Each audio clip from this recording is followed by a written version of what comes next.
My name is Sarah Grimwood, Chair of the Natural Resources Commission, and I'm calling this public meeting to order at 7 o'clock.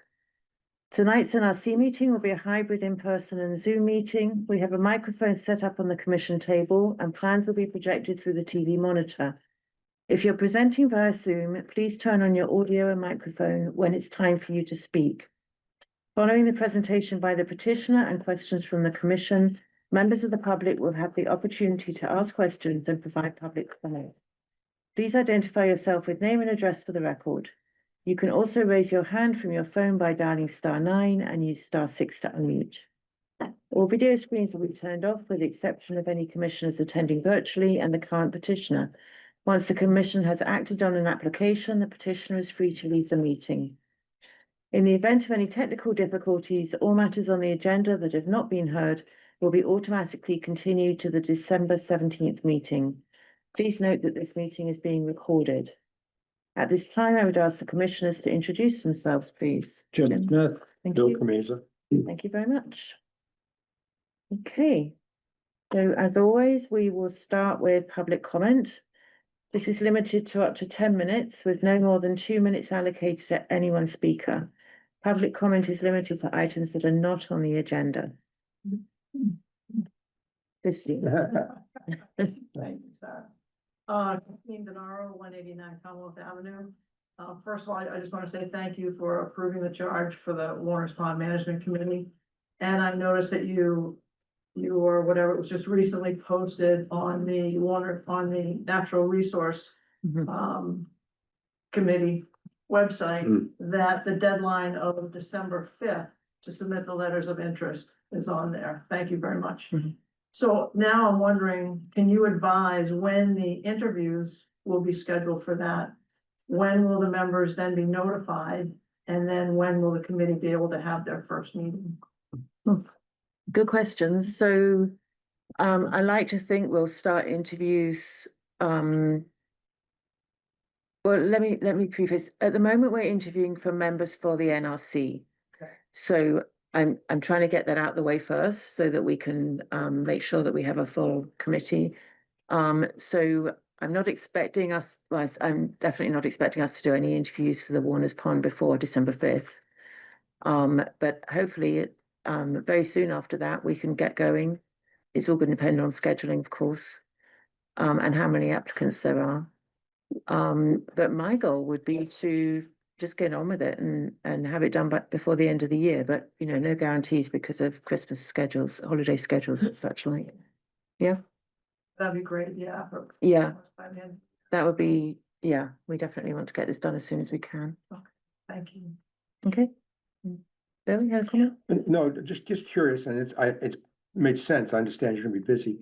Have we interviewed before the dates closed in other cases? In other words, can you do ongoing interviews even while names are coming in without making a decision? Well, I think we could, except at the moment we're doing interviews for NRC members. Yeah, so I understand. Yeah, yeah. that's the only question I have. So I have public comment. Oh, yes, please do. So I'm here about. Please, could you state your name and yes, address for the Nancy record? Cole, 21 Hawthorne Lane in Concord. Yeah. I'm here about the problem that we're having with the Millbrook, my neighbors and I. So I live right next to the culvert.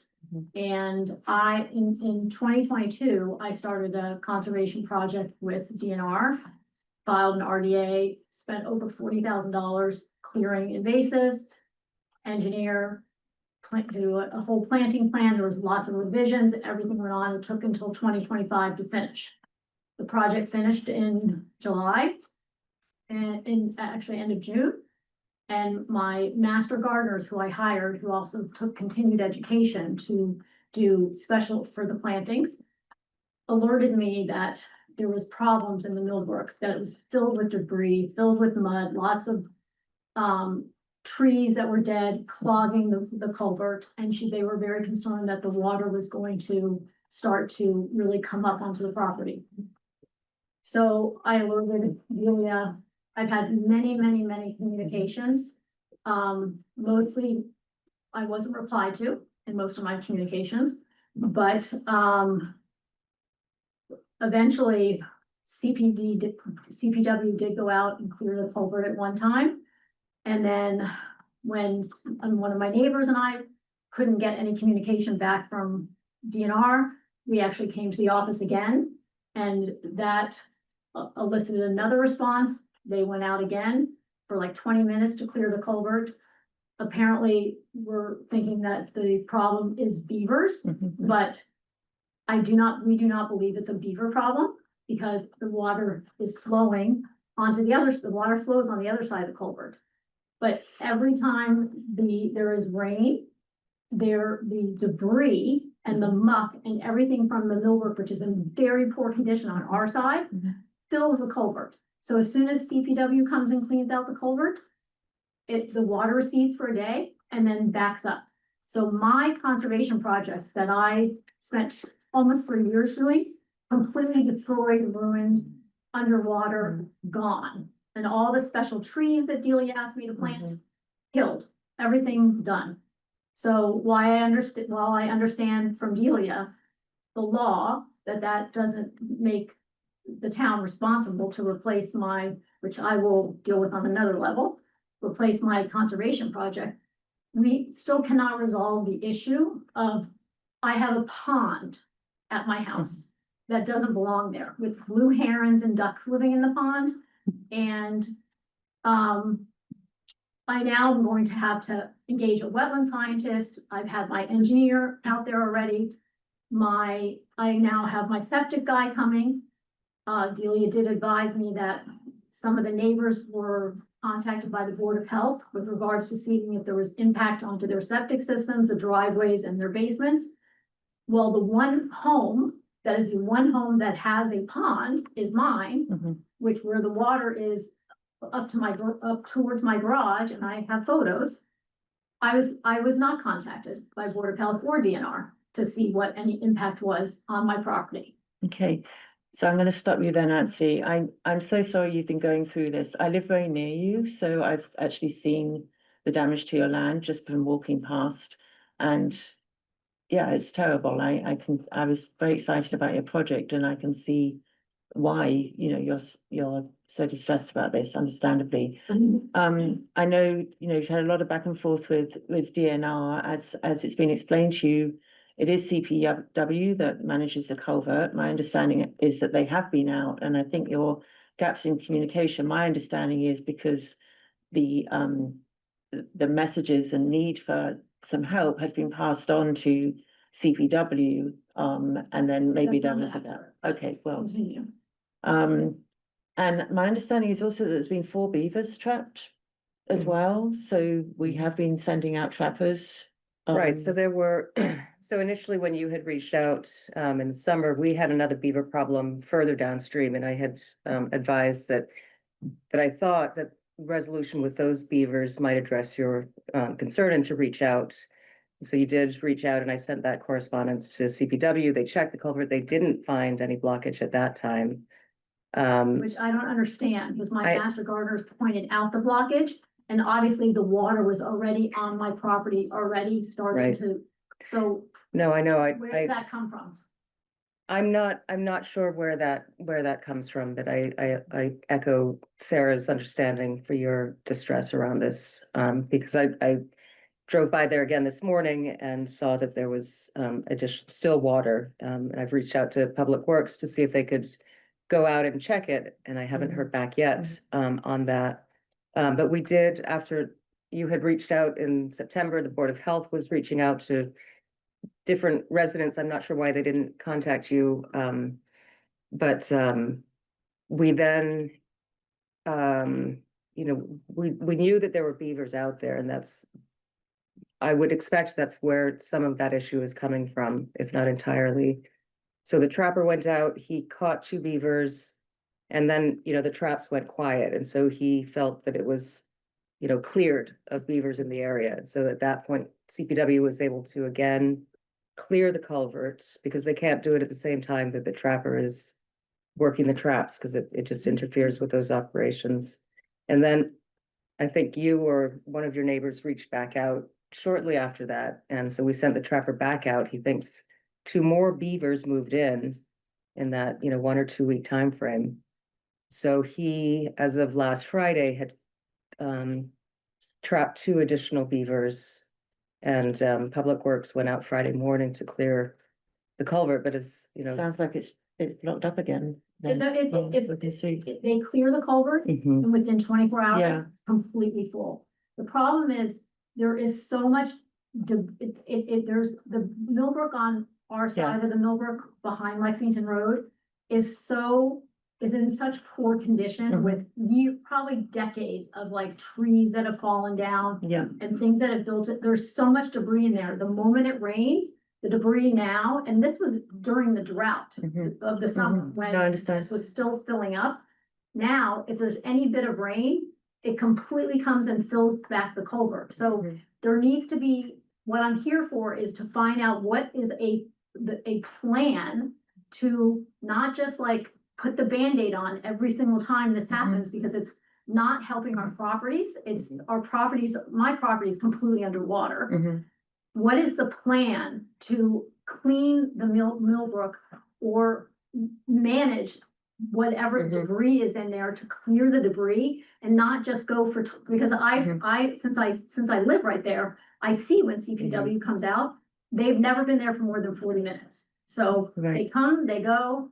Yeah. And that's the Band-Aid for the day. And then tomorrow I have water again. Yeah. Right, and it's an unusual situation to not have it addressed. We've had multiple, you know, situations where beavers have been impacting people's, you know, property, and when it's a threat to public health or safety, there can be, you know, measures taken. And in this case, it's, you know, when there's blockage inside the culvert, it's, you know, it's potential damage to the infrastructure. And usually it's a one-time, you know, once the beavers are out of that area, that clearing of the culvert resolves the situation. You know, in other situations, we would, we have other situations around town where we can put in beaver deceivers, which is basically an equalizer pipe that allows the water to be lowered, but still maintains enough water for the beavers to live in, you know, in that habitat. And, you know, if we were able to do that in this situation, then, you know, that would be a workable solution. But I think what we need to do is go back out. Yeah. And just really get down into it and see, you know, is there still blockage within the culvert? Is that? So that's my whole point here. I know we're very focused on the beavers. I don't believe, and neither do my neighbors, that is the main issue. Because the beavers are on the other side by Cambridge Turnpike. They're on the other side and where the water flows. It's not backed up going towards a beaver dam. Where it's backed up is where there's no beavers Mhm. and that where it Well, hits they the culvert. trapped 4 by you. And that's where our side of the Millbrook is full of debris, not beavers, debris. And that's Okay. what I feel like we're not getting, we're on 2 different pages with Mhm. regards to beavers versus debris. So here's a question, is that something under natural resources, clearing debris from a stream? Or is that, that's what I thought, that's CPW. So nobody should be clearing debris. I mean, it depends. And Right, it's, I mean, if it's, you know, there are a lot of streams that have down trees Yeah, that, but let's say right by the culvert, that wouldn't. so if they're that would in the be- culverts, you know, if That's it's CPW. blocked, that's Public Works.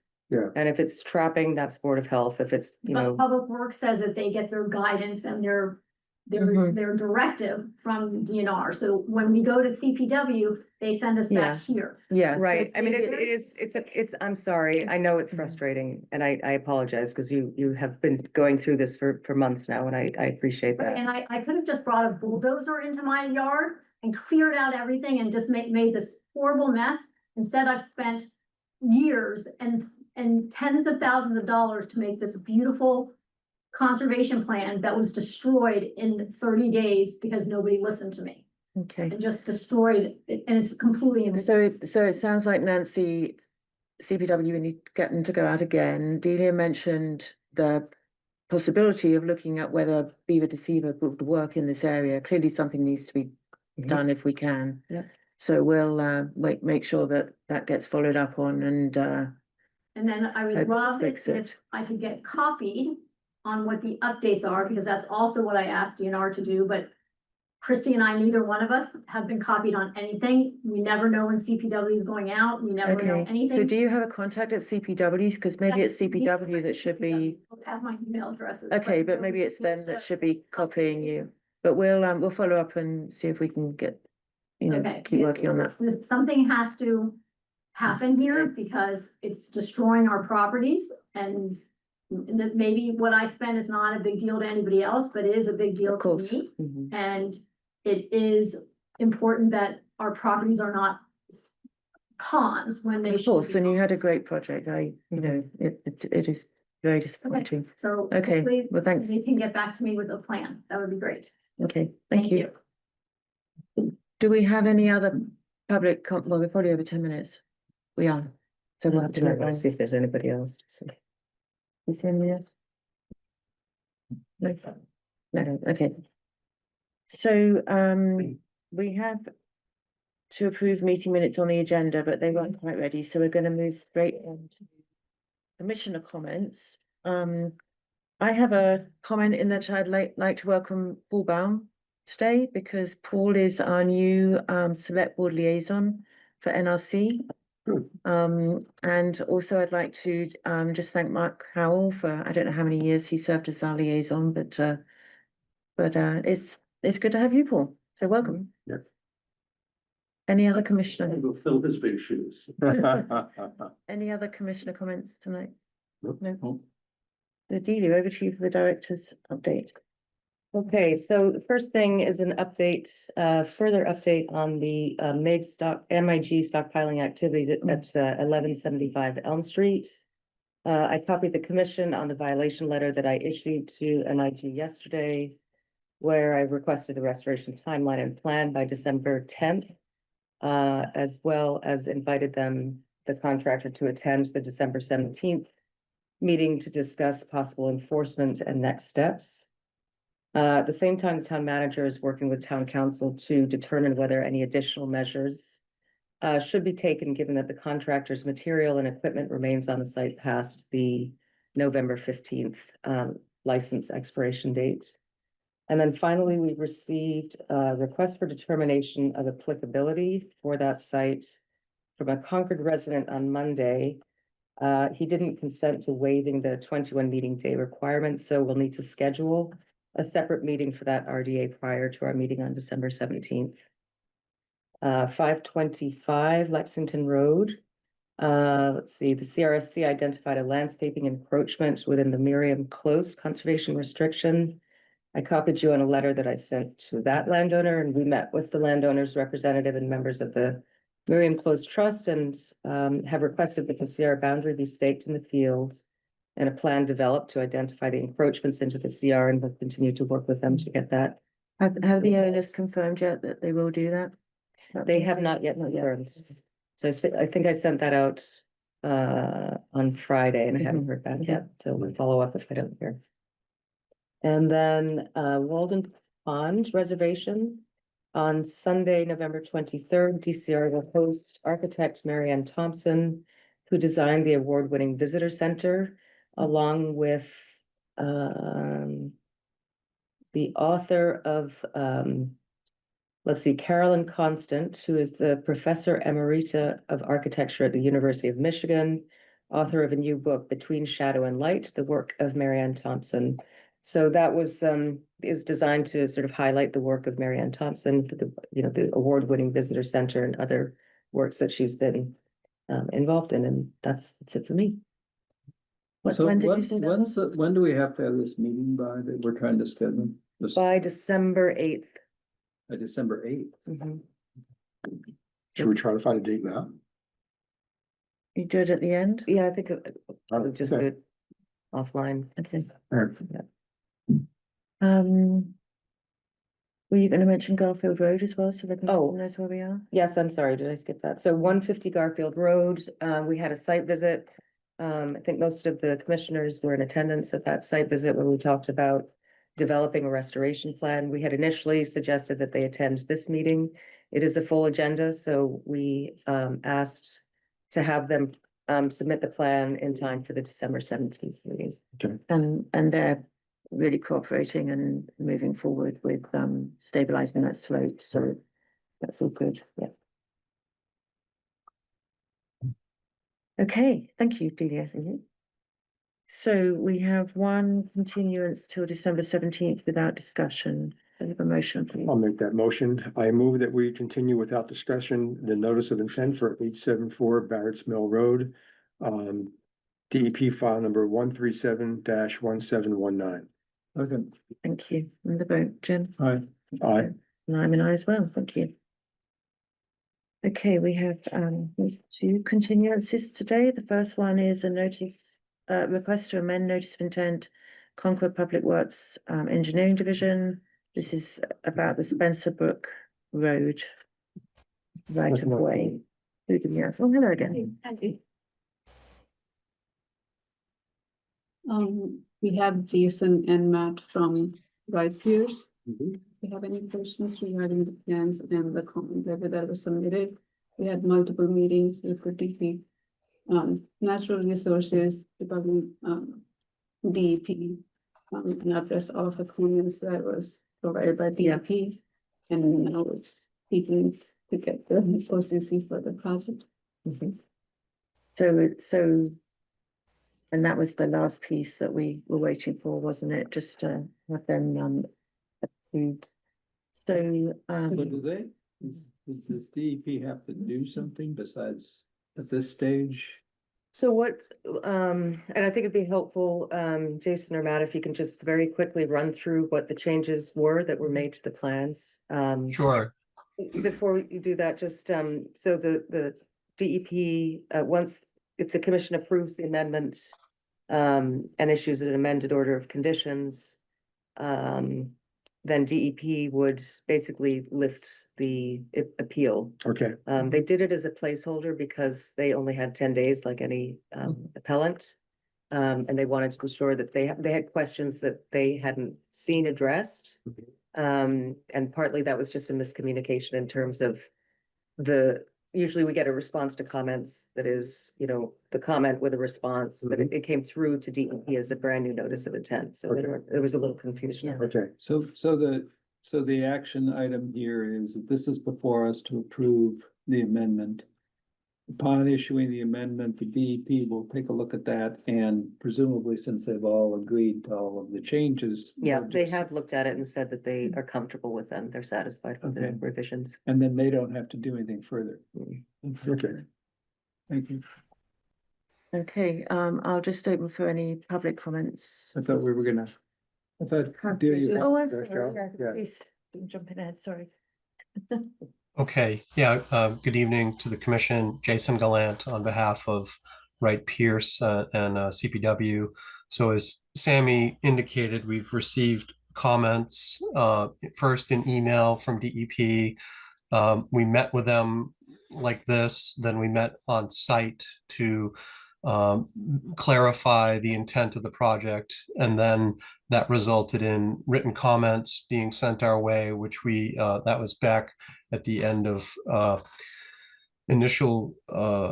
back at the end of October, which we responded to on November 13th. So we got about 10, 11 comments, and I'm going to share a screen real quick to just kind of review what clarifications have been provided to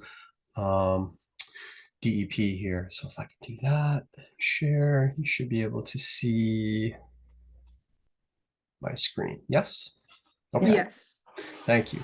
All right, so what I'm sharing here is a new plan that has been presented to DEP in the NOI plan set. So this here is called the existing conditions plan, and this highlights the majority of the clarifications that they were looking for. So one of the first ones had to do with how we were showing bank and ordinary high water.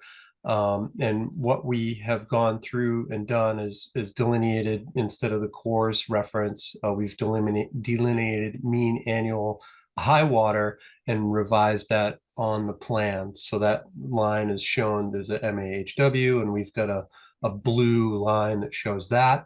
The next comment that they had had to do with some BVW delineated in this area here, which we've through field visit and cooperation between NRC and DEP, we've revised this flagging based on field verification.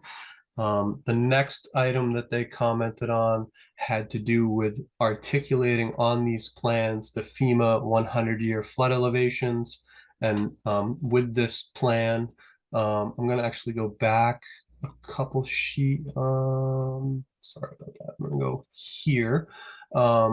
So this, our impact plan, I wanted to also mention that we've added a legend on here. So there's a red line here that represents one of the flood line, excuse me, FEMA floodplain elevations, and then also the second contour we have through here. So we added that to the plans. And another question that they had to do with the calculations for flood storage, and we negotiated with them and articulated the point that the floodplain compensation was determined to be discretionary and not necessary for this project. And we showed them the calcs and the comment response letter that's been provided to DEP and NRC.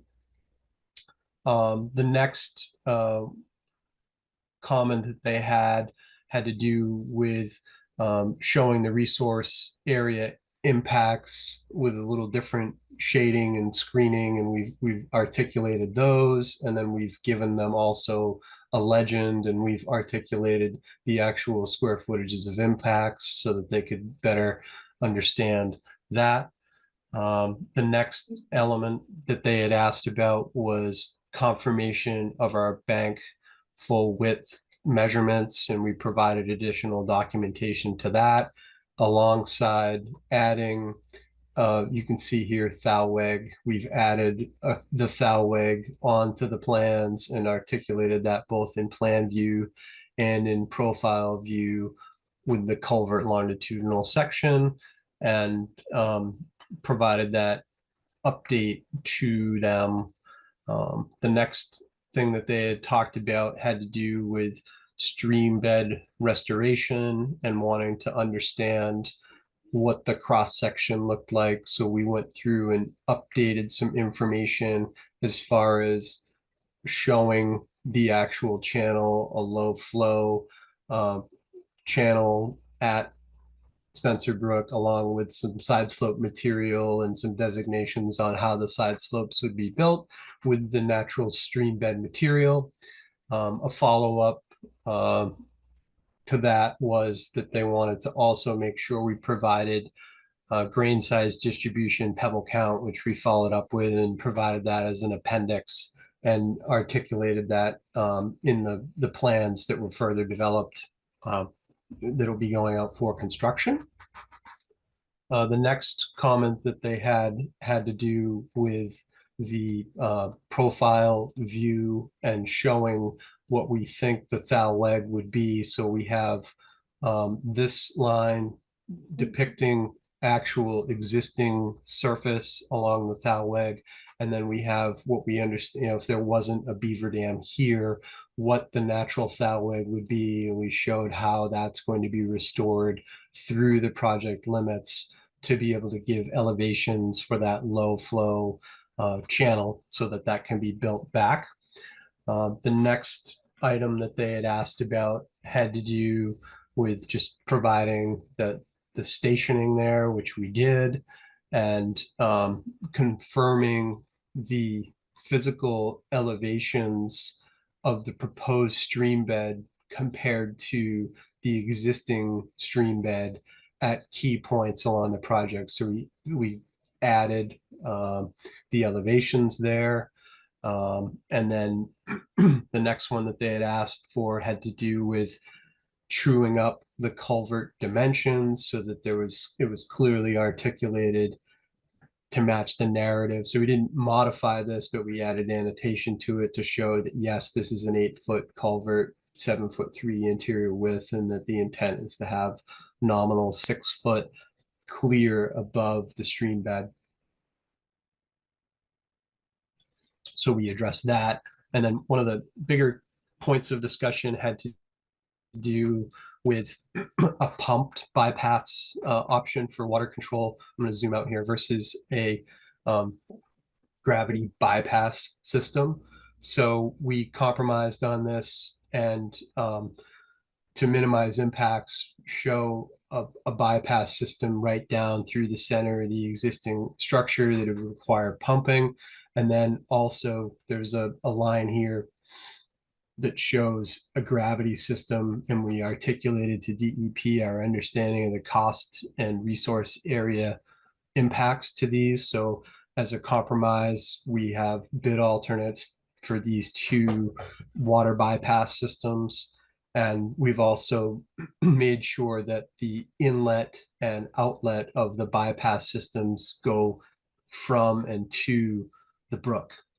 So there was some discussion about the amount of flow and what needed to be managed through this process. And to those comments, we added some additional temporary bypass notes that require the contract to manage the flow, what the submittal process is going to be, and then the flows that they have to be mindful of.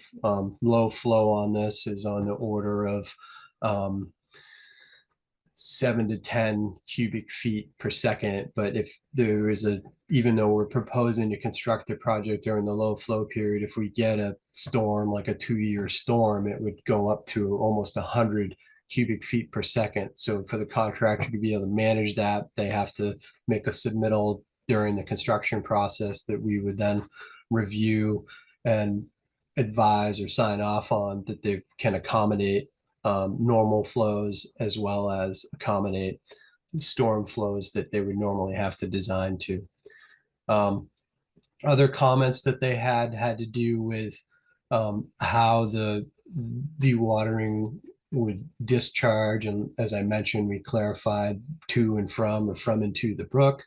They had also asked about bank restoration, and to our erosion control details, we added clarification as far as bank restoration, and we articulated that both in narrative and in the plans here.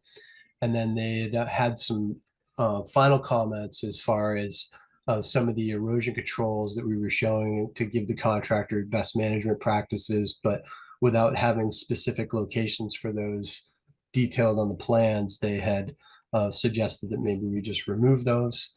And then the last one had to do with beaver dam at the site. And I'm going to go back to the plan. Apologies for jumping around here. So at the upstream face, there is an active existing beaver dam just beyond the work limits. And we've compromised with the contractor removing the woody parts of that beaver dam by hand, no more than a foot per day of vertical height removed, to be able to use management, to manage that flow incoming to the site and not have there be a nuisance flow along the way. So those were the 15 comments. I went through it kind of quick, understanding that the commission has a full agenda tonight, but certainly if there are any other questions about our written and or clarification responses to the plans, are happy to answer those.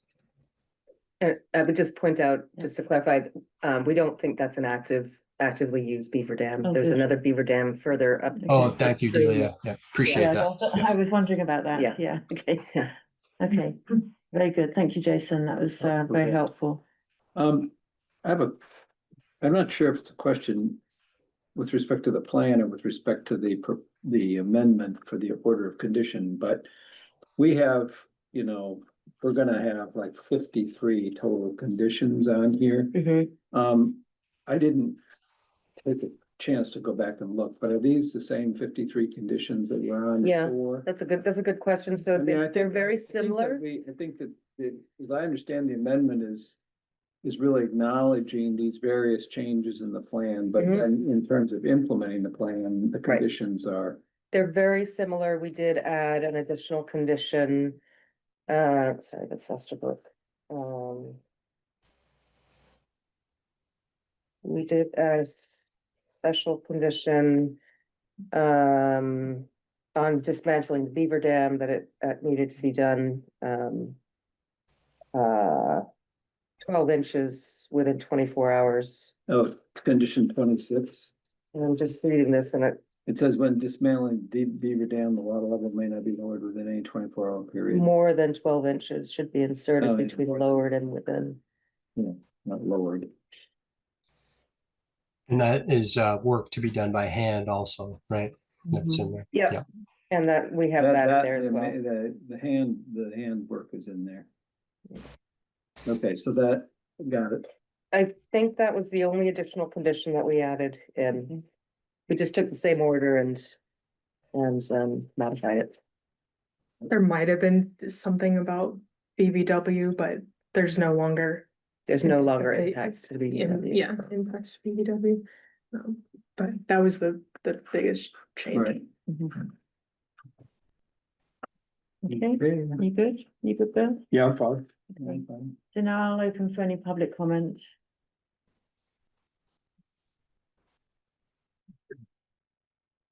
No?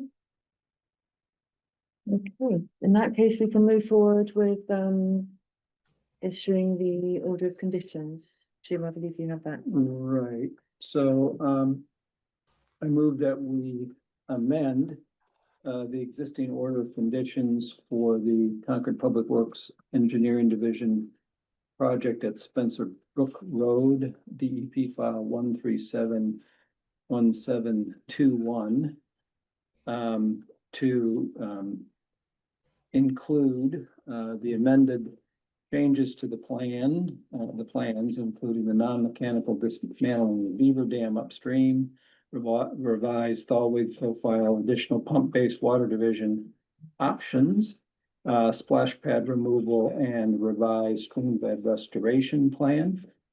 Making findings A through C, excuse me, might as well get them all.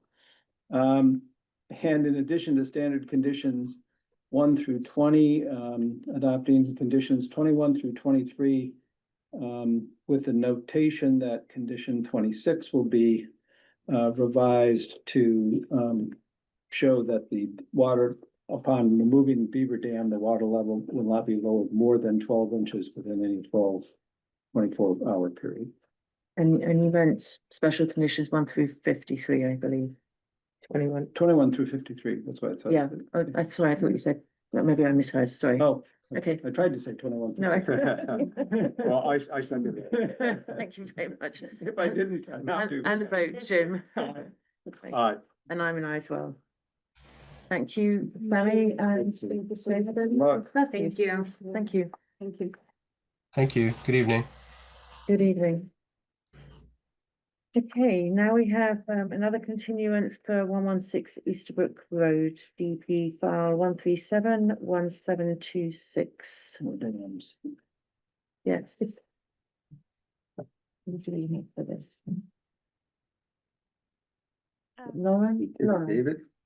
Hi, good evening, everyone. I'm Lauren Gluck, environmental scientist at Par Corporation, representing Andrea Myers at 116 Estabrook Road.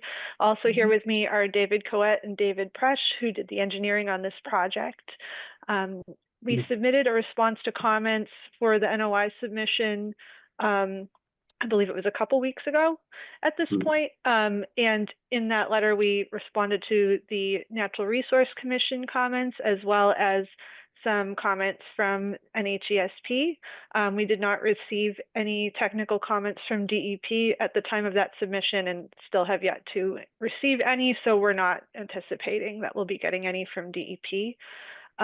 We'd be happy to go through each of the comments if you'd like, or we can just touch upon the key issues, whatever the commission would like us to do. I think for the record, it'd be good to just very quickly go through the comments, if that's okay. Sure, absolutely. So the first comment pertained to the filing fee. So because of the riverfront area on the site, there was a supplemental filing fee provided, 250 divided between the DEP and the commission to cover the riverfront area multiplier. Then we also, there was a placeholder for a dam safety letter from the DCR Office of Dam Safety. So we have enclosed correspondence from the Office of Dam Safety indicating that the structure, that no after the fact permit or jurisdictional determination is necessary as the dam is non-jurisdictional. Another placeholder was included for the MEPA public notice, which was then published in October, and that was included as well. We were asked to address the ecological restoration notice of intent standards, which we did in a separate narrative. Those are quite lengthy, so if anyone has any specific questions on those, I'd be happy to answer those. But that was provided in a narrative. And then I'll share my screen for this one. So we were asked to provide a detail for slope stabilization for disturbed slopes and identify the areas to be stabilized on the plans. So if you don't mind, I'd like to just share my screen to show the revised plan. Can everybody see it? Yes. Okay, so this is the most current plan that was sent over, I believe it was yesterday. In our initial response to comments, we were proposing to put pine mulch across the disturbed areas, and then some further discussions with the commission indicated that a erosion control blanket was preferred. So we were able to find an erosion control blanket that it's a coconut fiber blanket that will provide stabilization to the slopes without having that mesh that animals can kind of travel freely through and get caught in. So we did forward the detail for that, or the specification for that to Delia earlier this week, which she seemed happy with. So we'll be putting that blanket over the disturbed slopes at both the dam and then over here at the dredge material disposal area. And then we are also, I'll zoom in a little bit more. We're also showing sediment control, silt fence, and compost filter sock along the work areas, including the areas upslope of the future restoration planting areas here. So we believe that satisfies the commission's concerns with erosion and sediment control. Yes. Great. And then it said for number 6, include information on when the site was seeded and the specification of the seed mix. So the site was seeded on October 20th, 2025. So just a few weeks ago, and it was a custom blended mix. It was the New England wetland plants erosion control mix for detention basins and moist sites, but it was custom blended to eliminate the red fescue, which is not native to the county. Thank you. Yep, Great. and then it says, okay, number 7, the restoration plantings were proposed and the square footage was not provided. And then to confirm that the plantings sufficiently cover the disturbed areas. So now I'll forward to the restoration plan. So we updated this plan to more accurately reflect the extent of grading. Before we had overestimated where the grading was, but then we located the actual extent of where it was graded and then loamed and subsequently seeded. And these are the same areas that will be planted with plantings. Unfortunately, we're a bit late in the season for that now. So we're proposing to just keep this area stabilized over the winter and then go in the spring and do the planting work. But we did expand limits of planting a little bit to include all of those graded and loamed areas. And then one other change is that we maintained a 4-foot wide path. There was historically a walking path across the dam. So just in case Andrea and neighbors want to cross that area, we did leave a cleared space for pedestrians to get across. And then that leads into question 8 about whether or not we'd like to keep a path there, and if so, modify the planting plan to reflect that. And then number 9 was a typo in the restoration planting notes on the spacing of plantings, which we corrected to correspond to what the commission likes to see for spacing. Number 10, methodology for common reed removal and native replanting. So I'm going to just go back to this sheet here. So off of the dam site, up on the north side of the pond here, we located a small patch of Phragmites. So this area, it wasn't a dense monoculture by any means. It was more just a few stalks that was intermixed with the native vegetation there. So we are proposing that in the spring, when the restoration planting work is done, that we will, or Sumco will go up there under the observation of a wetland specialist and remove those, including the root material from the site. It's a very small amount of material, so we're not proposing any replanting of the area. We think that the native vegetation surrounding it will fill in just fine, and then disposing off-site of all the material. Good. And then that was it for the Natural Resource Commission comments. And then the Natural Heritage comments mirrored the comments they had during our initial submission. So there wasn't anything new from them. If you'd like me to go through those, I can, but it was all the same I don't think there's any comments need then. been Thank you. addressed. I think there's one other comment that hadn't been addressed about accumulated sediment downstream of the removed berm was to be removed by hand. We're going to add that as a special condition. I don't know if you talked with staff about that. I don't think we got a chance to Oh, okay. discuss that, but we did include that, as Sarah said, in the order. 29, Okay. 23. Number 23, okay. Okay. So with that, That's the downstream area here where the accumulated sediment would just be removed. Mhm. Okay. remove by I hand. believe that was already done during the construction phase. Was it? There was some material that was still in the channel after the construction was completed. So there's not a lot, but we just want to have that material removed by hand. Okay.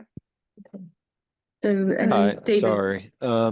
They Oh, did please go. go in and remove that sediment by hand after the last meeting.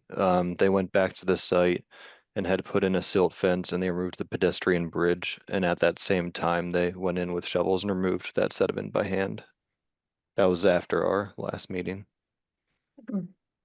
that's since you were last there, Okay, but it doesn't hurt to just keep it as an order of conditions. fine is to that- leave it in. Yeah. Great, thank you, David. Any other comments? No. from You two? Nope. Nope. I'll open to see if there's any public comments on this application. Anything? Nope. No. Okay, well, thank you. I think we're all set then, to close and issue an order of conditions. I move that we close the hearing and issue an order of conditions with respect to the notice of intent, the after the fact notice of intent with respect to the property at 116 Estabrook Road, DEP file 137-1726 regarding the approval for their after effect approval for a dam removal within the bank bordering vegetated wetlands and lands under water bodies on the property. We're making findings A through F. And in particular, finding D with respect to the Natural Heritage and Endangered Species Program, not resulting in a take of state licensed species.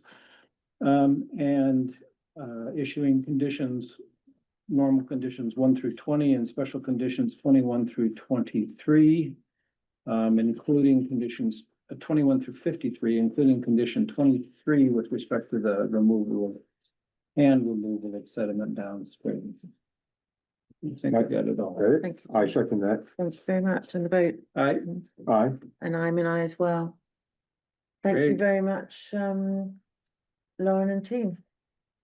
Thank Great. you. Thank you very much. Have Have a a great good night. evening. Thank you. Thank you.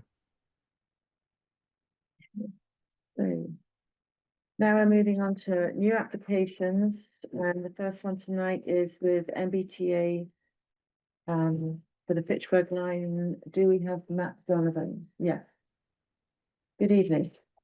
Hello, everyone. My name is Matt Donovan from Menish, here to represent Keolis for this RDA to confirm the accuracy of the maps used for vegetation management along the commuter rail right-of-way.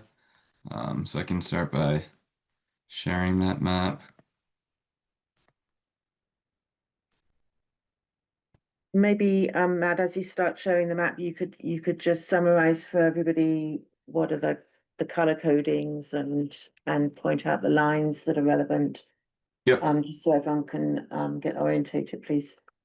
Right, so you should be able to see the maps now. This RDA is brought to your commission every 5 years, required by CMR 11. And it's required to get these determinations before submitting the 5-year vegetation management plan to Mass Department of Agricultural Resources. The vegetation management plan is designed to manage and control vegetation necessary to keep the railroad in operation safe. And there are regulations in place to keep the sensitive areas protected throughout the duration of the plan. These sensitive area restrictions are in CMR 11.04 and what the maps are created to be in conformance with. The maps we provide you with are mainly made for the chemical portion of the plan, but often dictate where mechanical methods will be used due to chemical restrictions. Okay, let me pause you there, Matt. I know you're aware, or I hope you're aware, that when this came up in 2020, the NRC did not approve mechanical work because that would be against the wetlands law that we're here to protect. I know there was an appeal for that. And I believe there's still a court decision or Still outstanding. outstanding. So DEP agreed that mechanical removal was not appropriate under Yeah. the RDA and that additional filing would be required Yeah. for any mechanical removal of vegetation. And several other communities, 20-something communities issued similar determinations that Mass DEP upheld those decisions, and was again appealed by Keolis and is in the Office of Appeals and Dispute Resolution. It has not been resolved and should not be considered as part of this application. I absolutely agree. So I just want to be very clear on that up front, because we are not going to approve anything with mechanical unless Jim or Bill. No, I read the stuff over. I Yeah. understand. Yeah, it makes sense. Well, there is the presumption that the mechanical is required under CMR 11 to be a part of the plan. That's the entire. Right, so you just need an additional filing for that. And this has been already adjudicated by DEP in 2020. It has been agreed upon by DEP that additional filing, it does not fall under the exemption that you're claiming for this RDA. We're not claiming an exemption. This is Well, presumed to not alter the areas subject to protection, which The is herbicide Is an exception. right. all the work in the vegetation So management. I think Sarah's made it clear that Yeah. we're not gonna discuss or argue about this. This is mechanical. We can't discuss it. No. It's under appeal. It's a decision that DEP has upheld the 2020 decision. This is and we agreed need that to get these additional determinations filing for would the need to be- I mean, 2020. we made the same decision 5 years ago because, again, we're upholding the wetland rules, regulations, and And I Yeah. know you said 22 other towns were appealed as well. 19 of those 22 towns in 95 out of the 95 towns that we've permitted in 2025 have given a full approval for all the work. Shame on All them. those Yeah, towns that against the did get regulations. appealed They in- probably have different agents. yeah, You know, so, rather than but courtesy. we. of course, and many of them were included in the 2020. It's every single one of the 95 towns that we've gotten determinations from have given approval because it is That in is incorrect. I That's- happen to know that other communities have specifically not approved mechanical in 2025. And whether. no, other- that's not true. Matt, whether other towns have or not, we take this very seriously in Concord. We work very hard. I just read Newton's decision. Okay, Yeah. we work very hard to uphold the regulations, and this is not up for discussion. We're not going to even discuss the mechanical piece. But I guess considering I don't how- understand why it specifically says that these regulations presume that the work performed in accordance with the vegetation management plan will not alter an area subject to protection. That is the I same think- language you that at- is on the determination form for a -2 and -3 determination. So you're looking That's- at a part of the regulation that is not applicable. I think you're in the preface. Is that where you just had that Correct. highlighted? Yeah, Correct.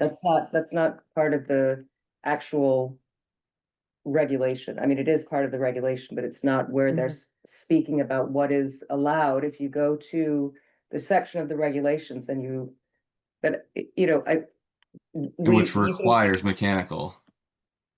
that's under 333 CMR. That's not the NRC's regulation. I don't think anybody's disputing that you need to do mechanical removal to keep the right of But he way has to file a clear. notice of intent, isn't it? Yes. You have to file a notice of intent. I don't see where that's such. Why don't you do that? Because CMR 11 was created as a uniform regulatory process to allow this work to be done under the filing of an RDA, which is exact, and it can't be a uniform. Only for No, herbicide. no. The No, CMR Matt, 11 well, I'm was sorry, designed I'm gonna to ask- limit the I'm gonna- use of herbicides through Right, an we can- I'm integrated. gonna stop this part of the discussion. We're not gonna argue with you. I'm just being very clear that we will not approve anything with mechanical unless you bring forward an NOI for further discussion. Yeah, I understand that. I just don't understand how there can't be a discussion about it. Because Because five Well, years so far, ago, there's been a discussion, Matt. Yeah. Sorry to say, there has been a discussion, and you have one position and we have a different position. And right now, we're talking about, and the thing is under litigation, so. I'm this guessing is we're not under going to litigation. This is for 2025, 2026 to 2030. That's a different decision. well, okay, Yeah, but let okay. me add this to the So discussion. really, then. I'm within 3 seconds, Matt, of moving that we just close this discussion and defer you to the next meeting for any of this. Okay, That's perfectly fine. I would prefer that. great. Okay, I'm gonna move that we Well, do, so we have to issue a decision within 21 days.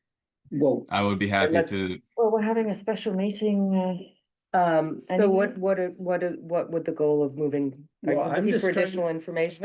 I don't care. I'm just done talking about this. The applicant has decided that they want to keep talking about the same thing. And we've said that we're not going to be able to, we'd have a different view than they do. Mhm. And So there's I a wasn't ability to aware of this appeal. coming in. I'm happy to issue this the way we've done it here. Yeah. That's fine too. Yeah. I'm okay with that. But I just think that it's fine to have discussions, except that we have had one and we're not getting anywhere. We, So I think So- it's done. So Matt. I just don't understand how I Matt, haven't even Matt, gotten through my Matt, presentation. I don't know how we've had sorry. discussion. Matt, Yep. if you could just move forward with the presentation, and accept that this commission is not going to. So let's just put this behind, because I don't think that it's going to change in 3 weeks. no, it's not, they said Okay, that, so that's fine. you know. I think I should at least be able to say our stance. Like I said, this has been You- approved by no, you- 95 of.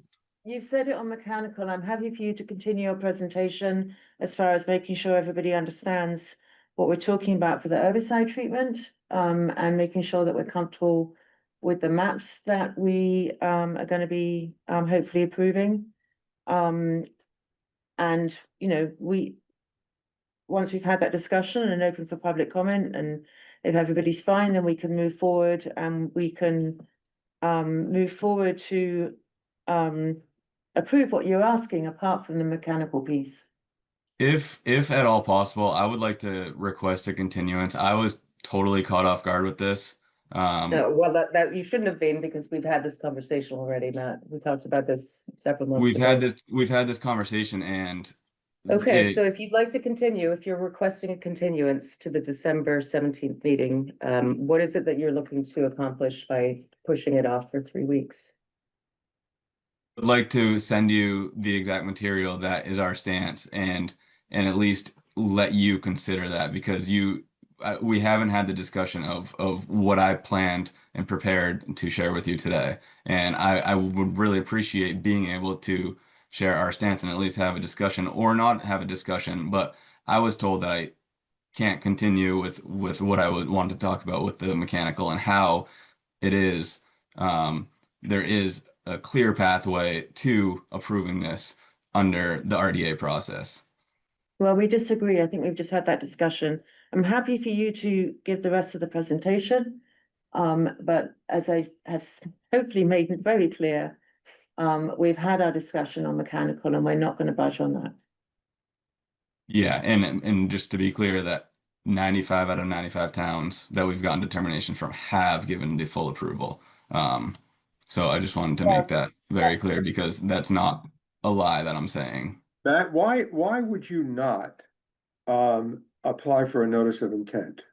Because the railroad doesn't, that requires very specific information that a railroad that covers thousands of acres in a linear project does not have the information. This is done in the exact reason that this statewide uniform regulatory process was Yeah, but created. I don't understand the fact that the railroad has a right of way over thousands of acres, why you still can't file in our town a notice of intent. That's the part I don't understand. And I may Because they're- just miss something.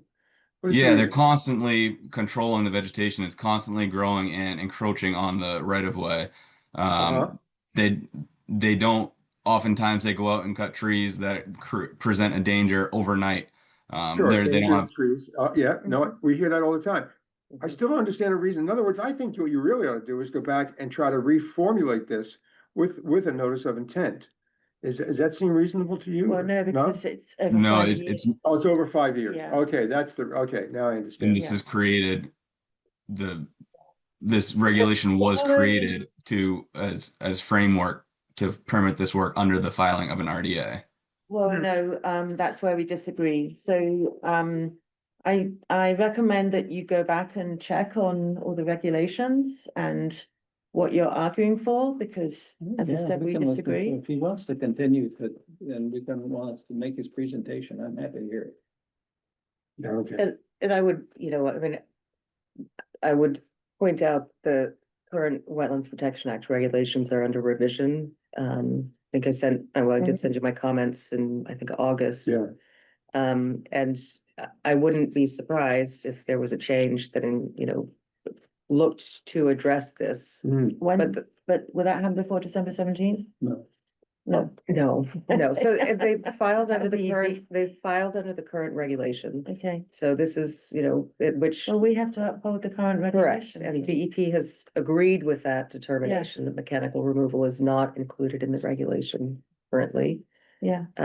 So I think And your actually, Matt, position is, if you are still requesting to continue, I'd also like you to please follow up, because I don't believe and Julia's questions were answered about, 5 years ago, we said that we did not approve mechanical engineering, and we asked you to come back and tell us whether there had been any mechanical work done in the 5 years. We believe there has been, but we'd like you to confirm that there wasn't, because we told you that you couldn't. And also, we asked for reports every year. That was part of our special conditions, order of conditions, and my understanding is that we didn't receive them. So from my perspective, your client has not actually even met with what we approved 5 years ago, which is another reason why I'm coming down really hard here and trying to be very, very clear, because your client didn't actually follow what we approved last time. We've submitted Maybe you via can check certified on that. mail to your commission every single year in the past 5 years. So that was- and That's not what we're talking no, about. that was notification, Matt, not annual reporting on what activities have been conducted. well, that was that in the That was in the Yeah. last 2020 RDA It was. or DA. yeah, and that's not something that and that's part of the reason that the determination was appealed in the first place, because that's not something that this work Okay, needs so to be you're- uniform throughout all 102 towns that Keolis runs Yeah, through. so I don't think it's appropriate for you to argue with a decision that was made 5 years ago. Then, Appealed. that's where we're gonna stand now, but, so, would you like to continue with your presentation and be able to move ahead with chemical, or are you still requesting a continuance? I would prefer to request a continuance if that's possible. Okay. So our next meeting is December the 17th. And Okay. materials for that. What's the deadline here, Internet? You know, off the top of your head. So it's a little earlier because of the so it'd be Tuesday, it'll be next Tuesday because of the Thanksgiving holiday. Sorry, Wednesday. Next Wednesday. Okay. Yeah. Thank you. Okay, we'll see you then. Thank Sounds you. good. Thanks. Have a good night. You too. Okay. So next we move on to request for determination of applicability. Can you send us the Newton decision? Yes. Applicability, this is for 345 Border Road, RDA file 2517. Who do we have Oh, for this? one up, yep. Yep, please do. Good evening, You're Brian on Burkhardt, time. Great. 4-5 Border Road. Oh, there. Brief project narrative to read. Mhm. So my name is Brian. This is a request to control invasives along Second Division Brook on our property, 345 Border Road in Thoreau Hills neighborhood of Concord. Mhm. For context, the previous owner was granted permission in 2018 by the commission to remove 5 large pine trees from the property, 4 of which were in the stream's 25-foot no disturb zone. The previous homeowner agreed to plant native trees and shrubs to replace the pine trees, but never did so.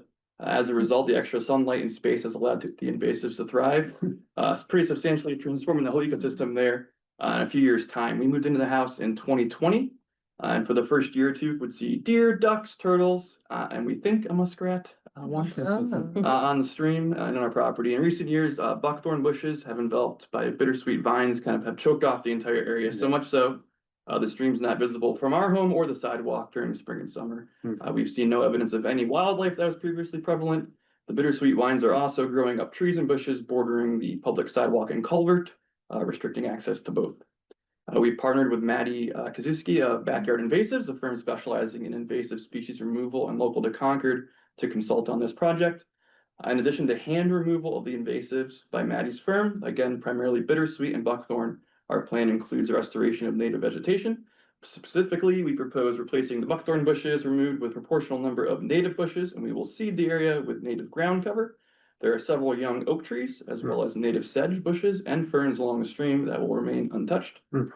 Regarding the project area, Second Division Brook is zoned as Wetlands Conservancy District. There are perpetual conservation restrictions, and as mentioned, the 25-foot wetland no disturb zone. The project area on our property is about 1,500 square feet between the public sidewalk and the brook, and then about 1,800 square feet from the brook to our home. Director Kay and Assistant Director Kforski conducted a site visit on November the 6th and provided a list of native shrubs and ground cover from which we have selected for the restoration, which has been submitted, and I have an appendix here. We hope that the maintenance and restoration plan will restore access and visibility to the beautiful waterway for both the public who frequently use the sidewalk bordering the stream and to local wildlife. The removal by hand of the invasives is a minimal disturbance, and the planting of native bushes and ground cover will hopefully keep the invasives from returning, as well as make good on the previous owner's restoration commitment for the area. Pretty good. That's very good. That's great. I feel I should Well clap, but I know. presented. Do that. Yeah, well done. Very well done. Thank you. No, I did very- run a copy by the staff. Although with light edits. I You think. covered all the bases, I'm like, hey, that's pretty good, that's Yeah. really good. No, it's a very nice project. Thank you. Any questions from anybody? No, I don't have any, you, Jim? No. No. So why don't I move that we issue a negative determination? I'm public sorry, comment. public comment. Are there any public comments on this project? Okay, All right. thank you for. Okay, so I move that we issue a negative determination of applicability number 3 for the work in the buffer zone for project at 345 Border Road, RDA application number 25-17. Second. Thank you. In the vote, Jim, Aye. Aye, and I'm an aye as well. done, you're Thank you set. very much. Thank you, everyone. Good job. Thanks so Thank you. Were you worried we were going to give you a hard time like the last one? Looking at the man, see how close it is to Boyd is right on top of us. Okay, so next we have another RDA for 1437-5 Monument Street. This is RDA file 2518. Who do we have? Hi, Oh, there we are. Moran. That was a hard one to follow up with. And my partner Kate is on as well. We are seeking approval to plant privacy trees within 100-foot wetland buffer zone. All of our work will be manual with low impact to the area. No grading, cutting, or disturbing of the soil, besides just planting of the holes. It's within the 100-foot buffer, but outside the 50-foot. So we are seeking approval for that. And all work will be done by a reputable nursery. So No equipment to plant those trees? no equipment. Okay, Well, Great. Great. Kevin, what, you want to make a quick question? What kind of trees are you planting? Do we know? They're- Arborvitaes. Right, so they're the green giant yeah, variety, so they're not native. I mean, otherwise they would be exempt yeah. without equipment. Yeah. But they are a cross. Do you remember what they're a cross between Western and Eastern? So it's technically, it's just an RDA. Okay, Yeah. got it. Cool. Yeah, and I just, I know the answer to this, but just for the record, I know on your plan, you have the number of red dots, which is the trees. I just wanted you to confirm, because it doesn't actually say on the plan. Please, could you confirm that the red dots are the trees? Correct, yes. Thank you. Sorry. Great. Any questions on this, Jim or Bill? Nope. No. So why don't, public, Any public comments on this application? No? okay, I move that we issue a negative determination of applicability for the project at 137 -5 Monument Street, RDA number 25-18. A negative determination of applicability number 3 for the work being done in the buffer zone. Second. Thank you. And the vote, Jim? Aye. Bill? Aye. And I'm an aye as well. Thank you very much. Good luck.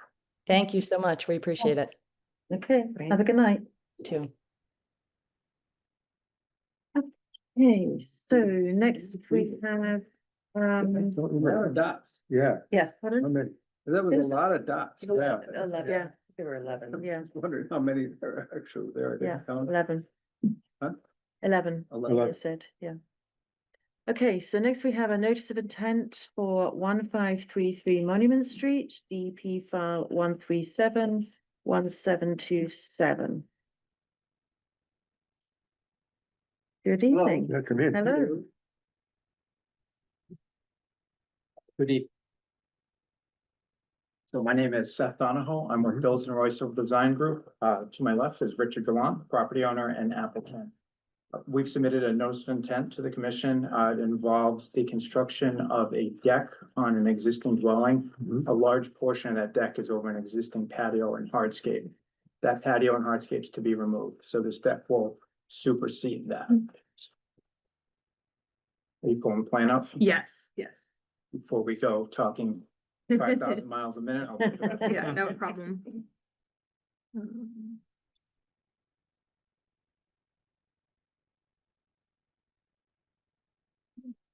It's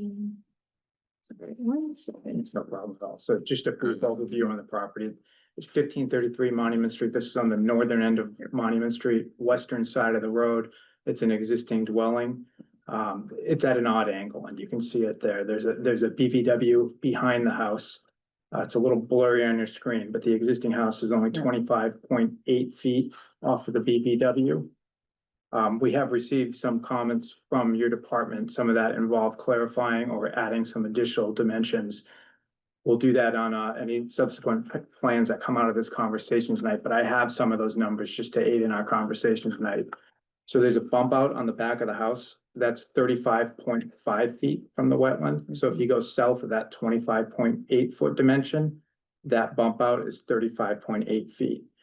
What we're proposing is to put the deck on the southerly side of the house. You can see the patio in that purple line.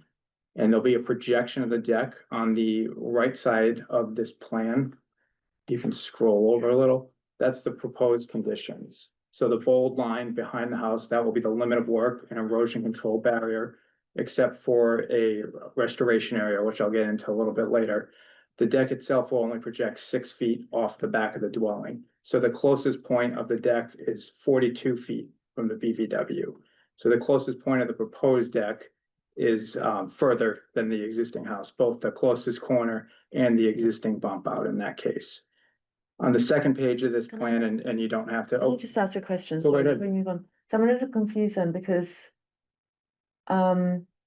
Oh, so the deck is going where there's already a deck? Mhm. Oh, okay, got it, got it. Correct, I was yeah. thinking that's completely new, but, No. okay, got it. So, Thank so the patio is shown underneath there Yeah. in purple.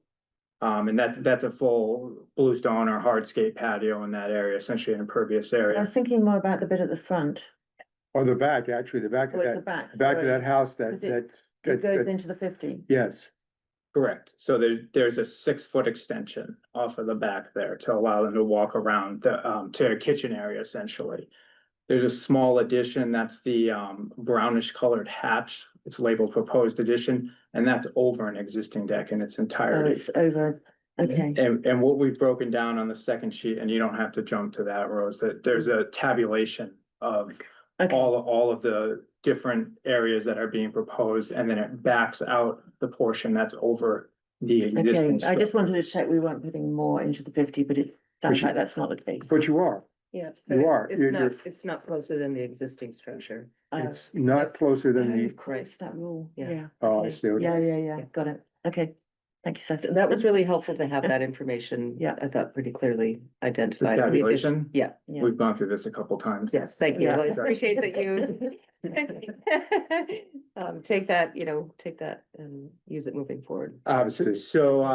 So what we have is a tabulation of areas, the portion of the deck, which you just brought up, that is within the 50-foot buffer zone. yeah, So that's subject to your higher mitigation Yes. standard, so that's the 5-to-1 That's. ratio. Okay, yeah, Do you want to go to that We tabulation? can go to that, yeah, that, okay. they're just numbers. Is it Yeah. the next? Yep, you No, just that's got it right. right there.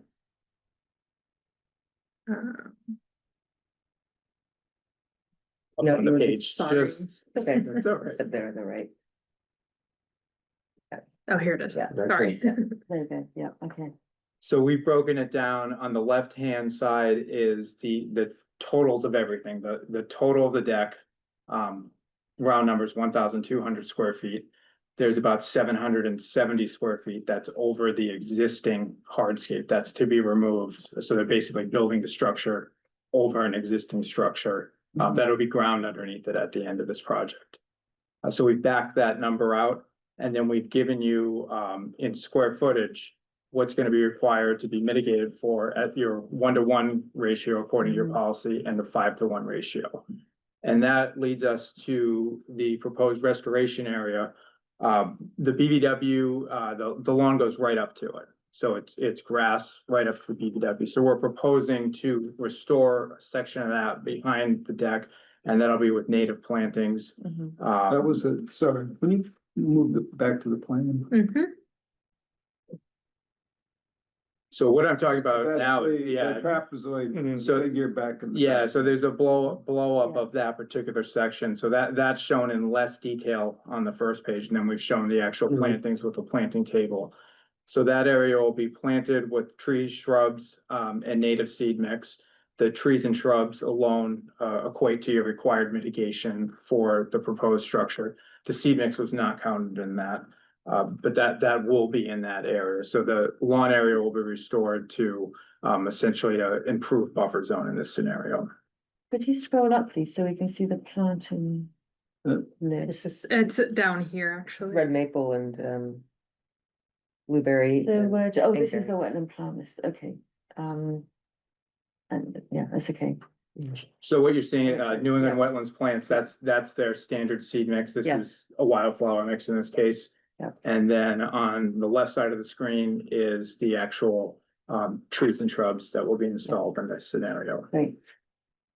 At the limits of the restoration area, there are phenol spikes proposed, so that will permanently demarcate what that area is, so prevent future mowing. The trees are purposely clustered at the outer edge of that as well to serve as a taller barrier, visual barrier to that point.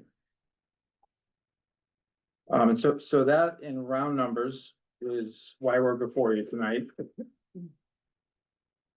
I would be happy to address any specific questions on the application that you have. Okay, so you've talked through all these comments that you had already. We have, I just Okay. want to point out one thing, if you can go to the existing conditions plan. Mhm. Is it, Where's the plan that shows, the land swap? So that's on the right, so that's a proposed condition. That's, okay, I'm sorry. So- not existing. So there's a neighborly agreement between Mr. Gallant and his neighbor, where they are actually adjusting the lot line slightly. And there are some large trees in that area. Those are important to both the applicant and the abutter. One of your department's comments was to make sure that those are protected, and Right. that's indeed the intent of this. They desire the screening and they want that to be We're putting kept. a covenant in so that both parties have protection to those trees will not get cut down. Oh, that's great. That's Yeah. That's great, yeah. You do have some large trees and look at some of the They're photos. Yeah. We don't Mhm. want to have Yeah. anything No, happen to them. no. And if we're not here, or if they're not here, we just don't wanna have to worry about that. Great, Yeah. that's great. So I know there was a request for tree protection detail. Is that all in the plan now? Or is that? I gonna don't, be we added? have, we just submitted those comments. Okay. I think this week, and so, or maybe late last week. Okay. That's correct. I've only had the chance to reply with a commitment to add those to the plan, but Okay, great. being at the little late hour, I know you guys have a deadline for resubmittals. We would not have met that, so. Yeah, sure. We Okay. agreed to do that, but in this case, was warranted because you've asked for it. Mr. Sorry, Gallant. you. Yeah, he desires to keep those there. Okay. And so does Sarah Lauren. Yeah. So, but, what about the trees that are very close to the new, the addition that will remain on your property? Yeah, those are under 200-year-old trees that are going. Okay, because one of the we need a protection detail. Well, I right? think, Is that what I you mean, meant? it's very close, and so we did ask, one of the comments that we had was to ask for an arborist Yes. to provide a recommendation on any measures that could be implemented to protect it, and Sure. if they feel that the construction is going to damage it in the long term, to plant a replacement tree. I think the ones that are sort of on the property line are probably okay. But that one that's, I think is it an oak? I think it was a red It's oak. an oak. Yeah. Yeah. Yeah, you get anyway, a picture so, of it. And, yeah, and I know there's also a question about the details of the swim spa that's proposed. Will there be any plumbing or drainage needed? Nothing, no. Okay, Yes, Okay. these are, like a hot tub essentially. okay. mhm. Okay. We should put in an order of condition, but I don't think he wants to damage that tree, because that's gonna be a problem for his house. Right. If he does, that's a big oak tree, that's gonna be really Mhm. close. Yeah, and then, we're recommending that the commission include a condition that the A and R plan be recorded at the registry prior to, issuance. of the Oh. building. Oh, yeah, of course. Yeah, the new, So I don't think that'll be a problem. The A&R plan's been submitted. Great. It's on the planning Fantastic. board's next docket. Very good. Okay, yeah, Good. it's good to me. Any other comments, Bill? Oh, yeah. Jim? No. What about this previous, Oh, yes, thank you for Yeah. reminding me. Yeah. Yeah, so you have a previous the outstanding, outstanding work that needs to be closed out before we can issue any new order of conditions. We discussed that briefly. So, what we propose to do is incorporate, we've done a survey for the purpose of the proposed area. And Right. when the old order condition came to light, we'll have to do an as-built survey of that area. My understanding, it's on the opposite side of the project. But we'll incorporate, either a standalone plan or incorporate those, dimensions in there and then submit a request for certificate of compliance as well. Mhm. Okay, so the updated plans will It might be include all one or that. two plans. So we may, Your dealer's choice here. If Yeah. you want, I think whatever is gonna be Yeah. logical. so but in the same meeting, we'll close out one and Right. then offer the order of Yep. conditions for the other. Yes, that sounds good. all right. Yeah. Is that So- good? Yeah. Yeah. Did you Okay. hear? Weather in time, yeah. Yeah. Sounds good, yeah. So the submittal deadline for the December 17th meeting is, Wednesday, next Wednesday. Tuesday. Is Tuesday. it Tuesday? Well, maybe CFC is just saying because we had the legal notice situation, but I think. Oh, no, for continuances, we'll be okay. Okay, yeah. Wednesday. Wednesday, if we can't make it, we'll. kick to the request a condition. January. Yeah, Yeah. yeah, just with the holidays, it's hard. to Yeah. Yeah, get it might be sure. hard, yeah. Right, understood. Yeah. So, Okay. my punch list, I have Rose's email, we'll address those items. As far as the commission is concerned, those plan changes are sufficient at this point. There's not anything else that's coming out of this tonight. Not I that think we covered nothing, everything, right? that's good, No, that's it. Okay. yeah. Nope. Can I just open for public comment, just in case? Oh. Okay, well, we'll see you either the next meeting, but more likely in the new year, I guess. We'll see you when we can get here. Yeah. Thank you all. Have a nice Okay, day. thank You you. too. Thank you. You too. Thank you for what you do. Thank you. Okay, so the last new application for tonight is for 39 Winslow Street. This is an RDA file number 2519. Who do we have? We have some owners, I see that. Good evening, And- everybody. We're here to seek an approval to construct a second-story addition and install an erosion control. Also stage and stockpile materials within the 200-foot buffer zone, along with replacement of the existing driveway, which I know we had a discussion with Delhi when we met in person prior to the submittal. Yes, do we need to look at plans or anything? Probably not. We don't have any concerns. No, Yeah. okay, No? Yeah, we're no, just public comment, I guess. yeah, the commission's all fine with this one. Just, are there any public comments on this application? No. What the wake up?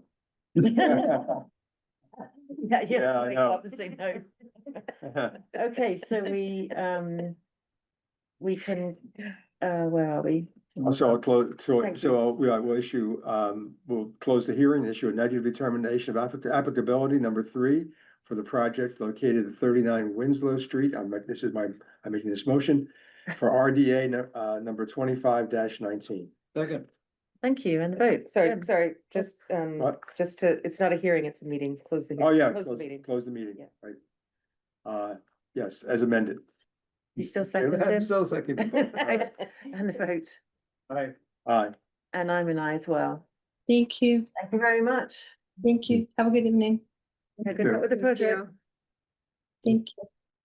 Okay, we have 2 closed-end issues. It's So- straightforward, right? Yes, the first one, hello? The first one was for essentially landscape improvements and the driveway realignment at 124 Tarbell Spring.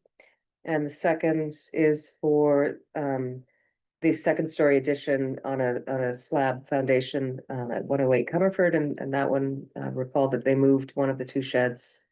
The one that was closer to Yes, wetlands. I they remember moved that that one. one to- Yes. Yep.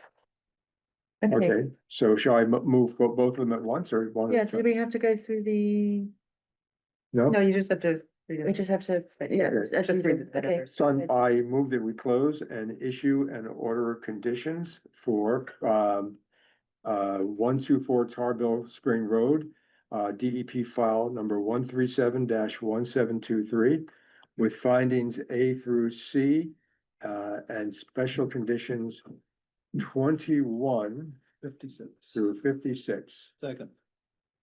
And the vote, Jim. Did you want to add anything? No, that's it. It may have been too fast. No, it's good. We're done. Aye. And I'm an aye as well. All right, it's good. Thank you. I'll do, It's good I'll do that- the next one. It's good we're moving through this because I think we're all getting a bit tired. Absolutely. Okay. All right, I also move that we close and issue an order of conditions for DEP file number 137-1724 at 108 Comerford Road in Concord, and with findings A, B, and C and special conditions 21 through, what's the one? Yeah, 52. 52. Okay. James? Pause this time. Second. Thank you. And the vote, Jim. Aye. Aye. And I'm an aye as well. Good. Okay, now we are gonna have a discussion about a pilot program for controlled bow hunting at Barrett's Mill Road. And I believe we have Lise here. Oh, okay, great. I didn't see you hiding back there. Welcome. Thank you. Lise Holdorf, 449 Barrett's Mill Road. I farm the property at Barrett's Mill Road. we are mixed vegetables. We have been, controlling deer, like, not controlling, we have been trying to. We've been trying to exclude the deer from our vegetable production areas we've been there now 11 seasons. And for the first 8 or 9 of them, our fencing system worked. So we use basically 3 lines, electrified lines. It's not so tall that the deer can't jump over it. The idea is that they like lick the bait on it and it shocks them and or their nose touches it and then they want nothing to do with it. It's more of a psychological barrier. So starting in 2023, they started making incursions in for the first time in a more regular and determined manner, yes. So we have, tried adding lines to the fence, and that works for a little bit, but then they start getting through again. This year was by far our worst year ever and we tried really, not just that fence, but we were putting fences within fences because they were getting at our lettuce, trampling row cover. Delia has a picture up there. Oh, yeah. Sorry, Rose put it up. So that's some of our fall carrots. We had covered it with row cover and put a little fence up around it, and they still got in, shredded the row cover, dug up the carrots. We have similar problems with the lettuce. For the first time ever this year, they also started eating our tomato plants. And yeah, they have no respect for us. They appreciate your salad bar. Yes, we grow great vegetables. They're our top appreciator. Okay. So we discussed with Delia the idea of a pilot bow hunting program on the property, recognizing that it's not like the only solution. It's just more of like a tool in the toolbox of kind of keeping the deer on their toes and maybe making it not seem like such a safe place for them to be hanging out all the time. And I should also mention, they're in there during the day, not just at dusk and dawn. Wow. Yeah. Be easy to hunt them. Yeah, I hope. We are close to the Rod and Gun Club, and I know there's hunting on a Nurse Neck Hill, so maybe they just think our fields are particularly safe and appetizing. Do you think this will, I'll let me jump in, do you think this will actually lower the population significantly? Because I mean, my sense about it doesn't. So this isn't really designed to be as a sort of population control. This is really designed as a pilot program to address specific and direct impacts that the farmers are experiencing. And if it's a successful approach, then the commission may want to consider other agricultural parcels. Because deer are, causing a lot of damage to crops. I noticed that Thoreau Farm has put up really high fence. But that might, gaining ground. Yeah. I know, but that's probably very expensive. Is that the reason why you're staying away from it? I believe that when I talked to Mark, who's the farm manager there, I believe he said it was something like $40,000 to put up, which is. But to your comment, Bill, about not actually controlling the population, just a general comment, because I joined the discussion that was had with Martin Feehan from there. He's a state deer and moose biologist. Something he did say that I thought was interesting was you're never going to really affect the population, but you will. Hunting and not hunting, yes, I guess bow hunting in general will slow down the growth curve, because if you get some females, each female has a number of does, they have more does, so it kind of affects the growth curve in general. So I thought that was interesting. Yeah. But also bow hunting, let me play this out. Actually, my son has a small farm and we've had some of the same problems. The bow hunting, you're out in the woods. And so it doesn't, so the deer are actually more likely to come out from the woods towards the farmland. Because at least, as I understand bow hunting, we've Right. tried it out there, it's up in stands. Right, correct? and this would be as well, and it would, you know, it would be something where the stands would need to be, you know, a distance away from the trails. So Yeah. it would be in the woods. Yeah, It has to be, state law is, I think I'd have to double check this, but I think it's 150 feet from the road, 500 Wow. feet from an occupied structure. there's not a lot of land in between the woods and the river. you Yeah. know? Mhm. Yeah, Mhm. there would be very limited spots. It would be I very think. limited, that's Very right, limited, yeah, right. yeah. But hopefully. I should still also have a mention that we brought this up to the Ag Committee Yeah, last week. And there was unanimous support for the idea of a pilot. yeah. Mhm. Mhm. Would it be helpful just to look at a GIS, the map of where? I spent a couple of years building fences, trying to get them high enough. I mean, it works when they're high enough, but these were wooden fences and it's nowhere near the size of your property, but you have to get those fences pretty high. You do, yeah, they can jump 8 feet easily. Yeah.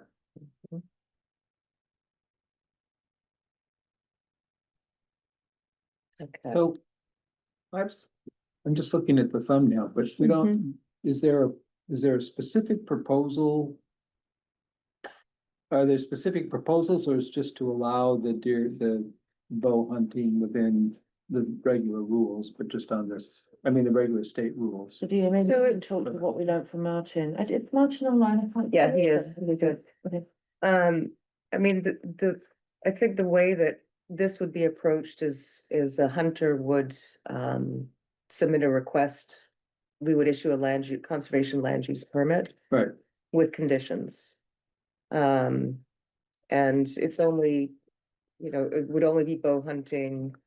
But within the otherwise state rules with respect to. Right, bow- it is deer, bow- completely within Yeah. state Right, regulations, so that's they what I have to be mean. So that's- licensed. it's the state regulations that Yes. put out the real parameters, and this is just a place Mhm. permit. Mhm. Fence, Yeah. Yep. right? Yeah. There is an option for an agricultural like damage permit as well that Martin told us about. It's not what we're, you know, going after right now, but that would potentially allow hunting outside of the regular season. Okay, well, that was what I was kind of getting. But Mhm. I think starting off, we're proposing, you know, during the regular, you know, bow hunting Right. season. Mhm.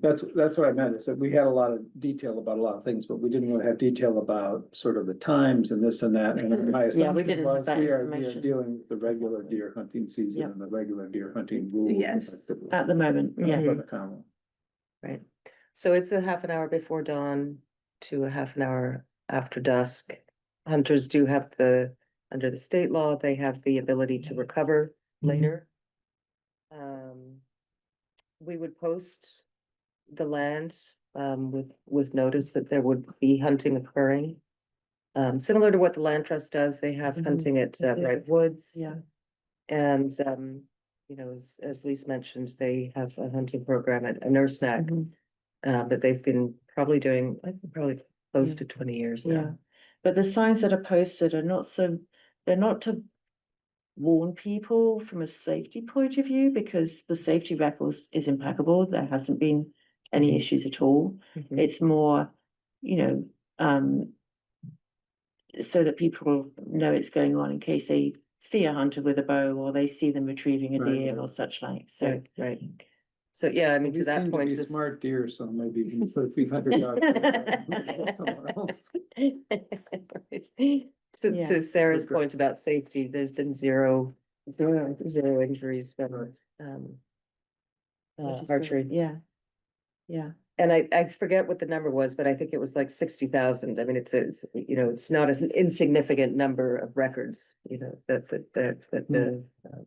and I see that, you know, if Martin, if you, is he still on? Yeah, yeah. If you have any comments that you would like to, if you want to introduce yourself and just anything that you want to add. But I can just introduce myself. I'm the state deer and moose biologist for Mass Wildlife, but you guys have been handling it perfect. So And all your metrics have been spot on, so I'll let you Okay. keep rolling. So let's just one more question. While you're doing this, are you gonna still look for alternative ways of getting the deer out of this?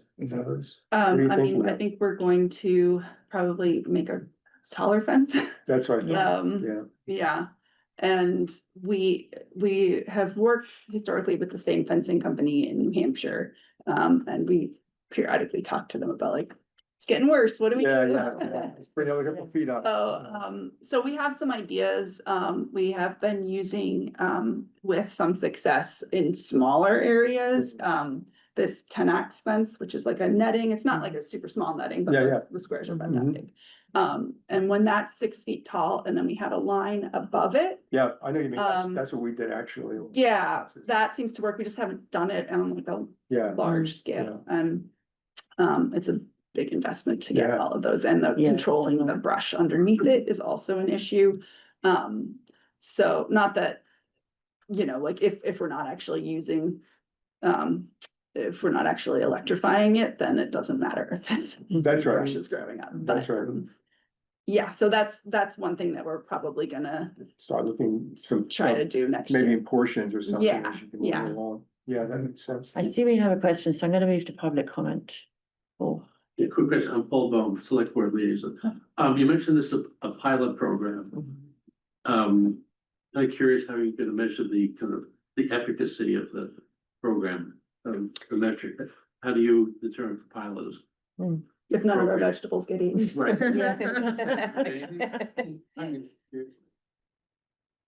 Well, I think that's a good question, and I think the metric is looking at what the impacts are. I mean, there have been financial impacts to the farmers.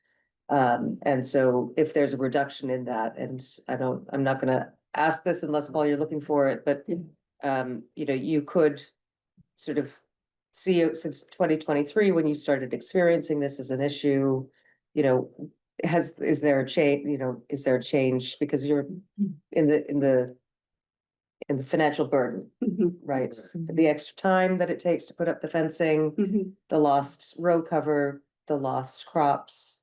And then to, you know, see if after, you know, the season, you know, and it's late in the season. I mean, the season only goes to the end of the year. So this is probably not the best year to measure anything without a full. Yeah, there's variation. Yeah. Would cameras help you determine?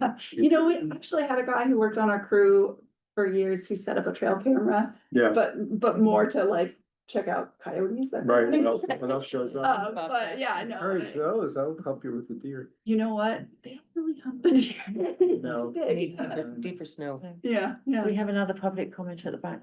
Go ahead.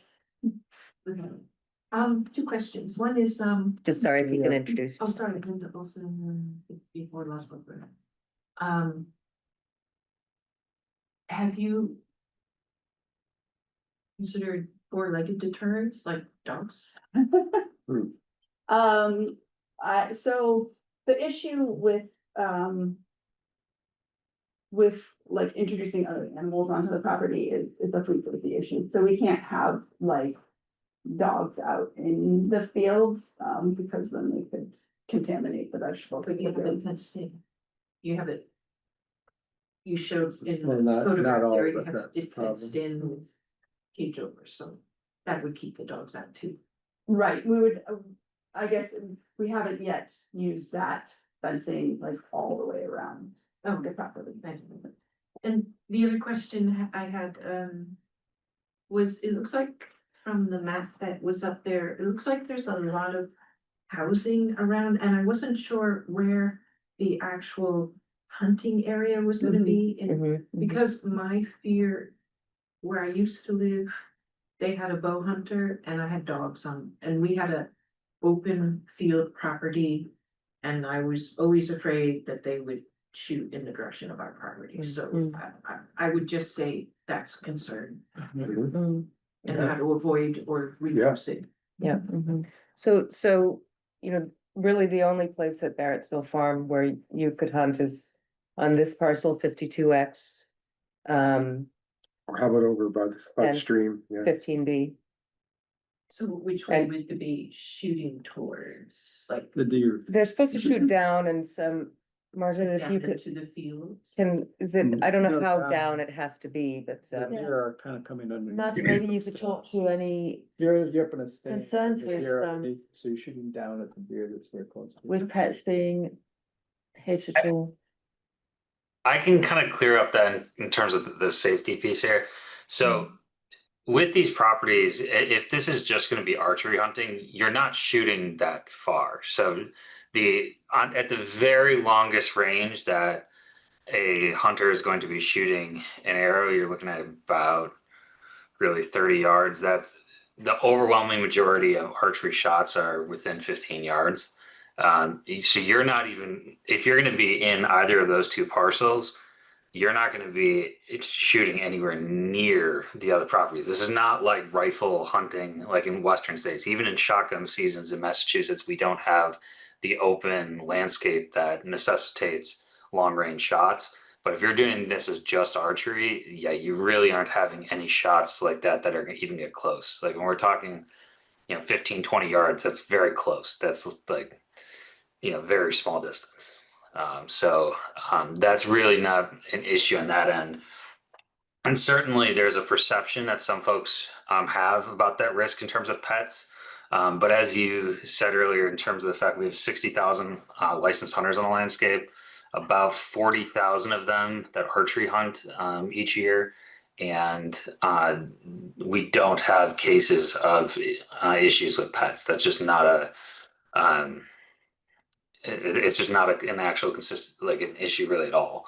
And part of that is because of the fact you are taking very close shots with archery equipment. So if I just have a question, if I fit in, on that property 52X, how far from the boundaries can, how roughly where would a bow hunting be on that piece? Can you tell by any chance by looking at the Well, so I could say, distances? so this is the trail.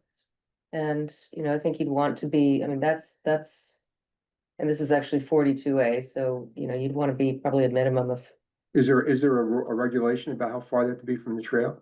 We would want to establish one. I don't think there's a state regulation around that, right? No, okay, So, it's 75 feet to okay, all right. have as a distance from trails.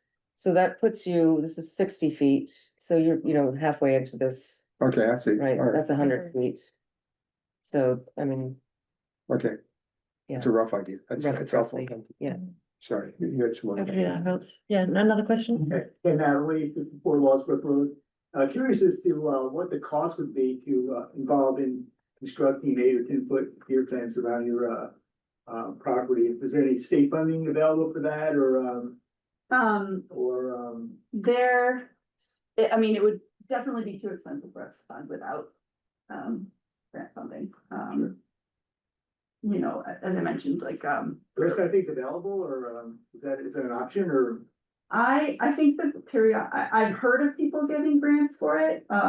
Also heard of people being on the hook for $80,000 from the federal government, terminated a bunch of grants. Then it's a tax break though, right, for your business. Well, I'm serious, your profit is. It's not that big of an investment if it's gonna save your business, right? Well, just in perspective, $80,000 is about 3 years worth of income. 3 years, yeah. I work from central New Jersey, so here is a huge problem. You can't grow anything without putting up a fence. And, and so I'm thinking if you have like electrified fence and then in the back of that, an 8 or 10 foot fence, that might solve the problem.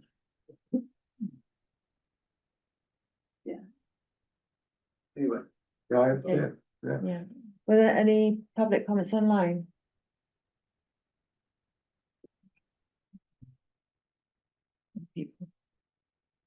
Okay, so, So I'm gonna move that we approve a controlled bow hunt at Barrett's. At Barrett's Mill Farm, thank you, for the 2025 season, with a conservation land use permit issued and approved do a conservation land use permit issued to approved hunters by the Natural Resource Director. Can I suggest that you include the parcels in that motion? I'm sorry, I didn't write them down earlier, but 52X, 42A, and 15B. Sure. And can we clarify when the season ends? End of the year. End of this year, so we're only approving for this year. Yeah, the 2025 season Yeah. is the 2025 Massachusetts season one. Do I have a second? Yeah, I'll second. The vote then, Jim, please. Aye. And I'm an aye as well. And hopefully it will help you for the rest of the season. And Yeah, then and I hope you find something for fencing, because I know for our place, that was the only thing that's worked. is the Yeah, high fencing, yeah, You know. yep, we're gonna try everything we can. Yeah, Thank you. Thank you. the deer are not gonna disappear. Okay, thank you, Elise. Thanks, Martin, for joining. Oh, yes, thank you, Martin, really Thank appreciate you. it. Yep. I think it's a good step forward for you guys, and if you need any help along the way, let me know. Thank you very much. Thank you. Okay, so we have Haywood Meadows Stewardship Committee appointments. I'd just like to comment before we do this that the reason that there's 2 vacancies on this committee is because Joanne Gibson and Mary Clark, who were both the founders of the committee, I believe both, Mhm. have been serving for 25 years. have It's just getting finally started. decided Why is Rod Simon only through May 31, 2026? Yeah, Because so- he's filling Mary's, okay, Yeah, so I just want to acknowledge all of their work and thank them, and I love Haywood Meadow. I really enjoy walking through it and driving past it all the time, so very much appreciated. So with that, we can move on to can I have a motion? Sure, I make a motion that we appoint Rod Rydell and Tim Parker, Rod Rydell of 324 Main Street to fill an unexpired term to the Haywood Meadows Stewardship Committee expiring May 31st, 2026, and Tim Parker of 269 Walden Street for a term expiring May 31st, 2028. Second. And the vote, Aye. Aye. and I'm an aye as well. That's great. Okay, and then finally, one administrative approval for Klug at 169 Commonwealth Avenue. There are 2 trees. One is a massive American linden. And Will, yeah, he did go out and he looked at it and he said it's a lovely tree, but it has a huge cavity Well, in it, and it's in between the 2 properties, him and the adjacent property. Right. And it just seems like it's outgrown the site. okay. Okay. And it did not seem like a suitable replacement, Yeah. would be, so that Okay. is in the buffer zone as well as the riverfront area. And then there was a pear that he had, I think it was a pear or a plum, I'm sorry, I don't remember, it was a fruit tree No, that he had planted as part of his construction project a few years ago. That's failing, and he wants to take that down and replace it with a redbud. okay. Oh, It's native. nice, okay, Yeah. good. That sounds fun. I love my ninja tree, yes. Okay, and before we close, I believe, Paul, you wanted to make a comment? Yeah. I love the rigor. But I do have a question dealing about cycling back to 1175 Elm. The license. I think the verbiage for restored to the original conditions, and your letter has a restoration plan.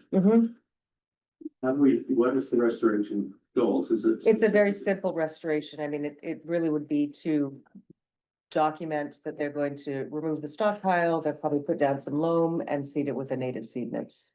It's a very straightforward restoration. Right. But there's so much, I mean, there's so much material out there, and Rose went out yesterday to confirm the erosion controls had been, properly installed. Have been proper or improper? They're Proper. third or fourth time, they finally got it Yeah. right. But there's material that's being dumped on trees right? So that's a different, I mean, that's just a restoration that they're going to carefully remove it, because you don't want more than 2 inches of soil at the base of a tree, because it'll kill it eventually. So the NRC determined if it comes up on restoration, if it hasn't been achieved. Well, we, first of all, they have to provide a plan that we Right. then need to approve, yes, so, You monitor the. Yeah. That plan. yes. Well, there will, yeah, I mean, It typically, depends what when- they come up with, right? yeah, yeah, typically it's, yeah, we would expect they hire somebody to, you know, submit reports that they're complying with the plan. Yeah, Thank you, that's all I got. okay, thank you. In that case, I adjourn this meeting.